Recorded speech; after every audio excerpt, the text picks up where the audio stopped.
আজকে থেকে যেহেতু ঈদ ভ্যাকেশন শুরু হয়ে গেছে, তো সবাই মোটামুটি ব্যাগ ট্যাগ গুছিয়ে বাসার উদ্দেশ্যে রওনা হচ্ছে। তো আমাদের হেল্পিং হ্যান্ডও কিন্তু তাই। তো আমাদের হেল্পিং হ্যান্ড যেহেতু বাসায় চলে যাবে, আজকে থেকে সবার ছুটি। আমাদের গৃহিণীদের তো আর ছুটি নাই। তো আমি ভয় পাচ্ছি যে কিভাবে কাজগুলো করব। একটা বাসায় প্রচুর পরিমাণে কাজ থাকে। আমরা কিন্তু হেল্পিং হ্যান্ড ছাড়া একেবারেই কোনো কিছু গুছিয়ে উঠতে পারি না। অন্য দিন একটু লেটে ঘুম থেকে উঠলেও এখন কিন্তু ঈদের এই কয়েকটা দিন কিন্তু আর লেটে ঘুম থেকে ওঠা যাবে না। আজকেও যেমন মাথায় এত টেনশন ভর করছিল যে হেল্পিং হ্যান্ড আসবে কি আসবে না, কতদিন কাজ করবে, আবার ছুটিতে যাচ্ছে তারা আবার কবে ব্যাক করবে, এই যে একটা টেনশন থেকে একেবারেই কিন্তু ঘুম হচ্ছে না। তো সকাল সকাল উঠেই আগে আমি নাস্তা করেছি, আমি চা আর রুটি খেয়েছি। খেয়ে তারপর আমি কিন্তু কাজে লেগে গেলাম। আর এইদিকে ওয়েদারের অবস্থা এত খারাপ, এখনো পর্যন্ত আমাদের গরু কেনাকাটা করা হয়নি। তো আজকে গরু কিনতে যাওয়ার কথা।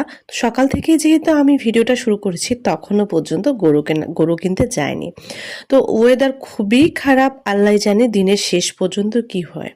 তো এইদিকে আমি সকাল থেকে অনেক টেনশন করতে করতে তারপর দেখলাম আমার হেল্পিং হ্যান্ড আসছে। তো ওনাকে কিছু কাজ দিয়েছি আর আমি আমার মতো করে রান্না তুলে দিয়েছি। তো কাঁঠালের বিচি দিয়ে মুরগির মাংস রান্না করছি, এটা আমার খুবই ফেভারিট। আর এটা আমার শাশুড়ির জন্য আলু করলা ভাজি করছি। আর এইদিকে কিছুক্ষণের মধ্যে রান্না শেষ হতে না হতে আবার আমার হাজবেন্ড কল করে বলল যে আমাদের পুরানো বাসায় যেতে হবে। তো ঝটপট রেডি হয়ে ও বাসায় চলে গেলাম। যে সবাই মিলে নারকেল খেলাম, ডাব খেলাম, সবাই মিলে একটু গল্প করলাম। ঈদের ছুটি যেহেতু আমাদের বাসায় ভাড়াটিয়াগুলোও সবাই চলে যাবে ঈদে বাসায়। আর এইদিকে বাসার গেটের কাজ চলছিল, তো সেটা দেখার জন্যই মেনলি আমাদের যাওয়া। অনেক দিন থেকেই গেটের কাজ করব করে করা হচ্ছিল না বিভিন্ন ব্যস্ততার কারণে।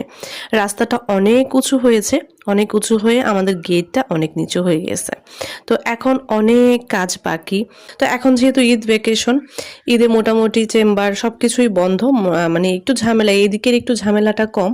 তো সেজন্যই গেটের কাজটা করানো আর কি। তো এখনো প্রচুর কাজ বাকি, গেটটা এখনো পর্যন্ত কোনো কিছুই করতে পারেনি, আজকে কয়েকদিন থেকেই কাজ করছে। এখন ঈদের আগে সবচেয়ে বড় চ্যালেঞ্জই গেটটাকে তুলে দাঁড় করানো। তো যাই হোক, মিস্ত্রিরা কাজ করছে। আর কিছুক্ষণ আগেই বৃষ্টি হয়ে গেছে। তো এখানে এই যে আমাদের বাগান, এখানে আম আছে, তারপর বেল, অনেক কিছুই আছে। তো আমি এগুলো ঘুরে ঘুরে দেখছিলাম। এবার গাছে ফল একেবারেই কম আসছে। আর আমরা যেহেতু এখানে থাকি না, তো বাচ্চা কাচ্চারা গাছের ফল নিয়ে অনেক ডিস্টার্ব করে। আর আমাদের ব্যস্ততার জন্য এই বাসায় আমাদের অনেক দিন থেকে যাতায়াতটা একটু কম ছিল, যার জন্য এই পরিস্থিতি। তো আমি